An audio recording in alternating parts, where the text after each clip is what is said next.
સ્વાભાવિકપણે ઓછો ડેવલપ થયેલો વિસ્તાર હોવાથી બેરોજગારીનો પ્રશ્ન છે.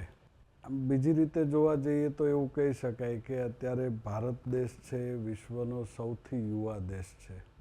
સ્વાભાવિક છે કે વિશ્વનો સૌથી યુવા દેશ હોવાના નાતે સુરેન્દ્રનગર લોકસભા મત વિસ્તારમાં પણ યુવાનોની સંખ્યા વધારે જ હોવાની.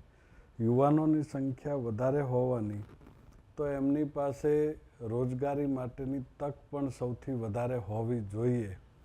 બીજી ભાષામાં કહીએ તો આ યુવાનો છે એ આપણા સૌ માટે એક ડેમોગ્રાફિક ડિવિડન્ડ છે.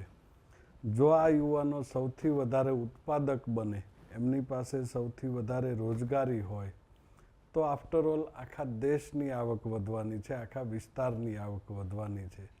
પણ એ યુવાનોને રોજગારી મળે ક્યારે? અત્યારે જે પ્રકારની શિક્ષણ વ્યવસ્થા છે એ સ્કિલ બેઝ હોવાની જગ્યાએ ઇન્ફોર્મેશન બેઝ વધારે છે.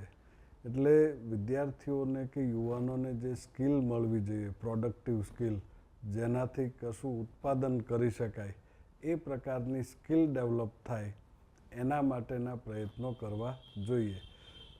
વિસ્તાર વાઇઝ જોવા જઈએ તો આપ કોઈ પણ તાલુકો લઈ લો, વિરમગામ, ધંધુકા, સાયલા, ચોટીલા, હળવદ, ધાંગધ્રા, સુરેન્દ્રનગર શહેર, વઢવાણ તાલુકો, યુવાનોમાં ખૂબ પોટેન્શિયલ પડ્યું છે, મહેનતું પણ છે, એ લોકોને કશું કરવું પણ છે.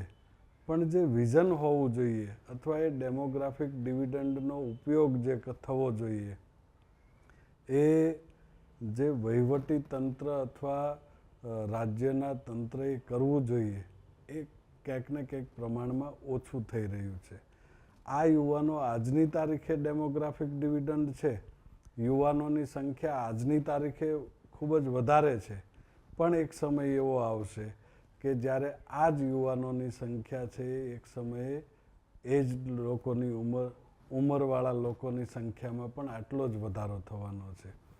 અત્યારે જો સમયસર એના માટેનું પ્લાનિંગ આપણે નહીં વિચારી શકીએ અથવા વિઝન વગરના નેતાને ત્યાં મોકલીશું. સંસદ સભ્યોનું કામ લોકસભામાં જઈને આંગળીઓ ઊંચી કરવાનું હોતું નથી.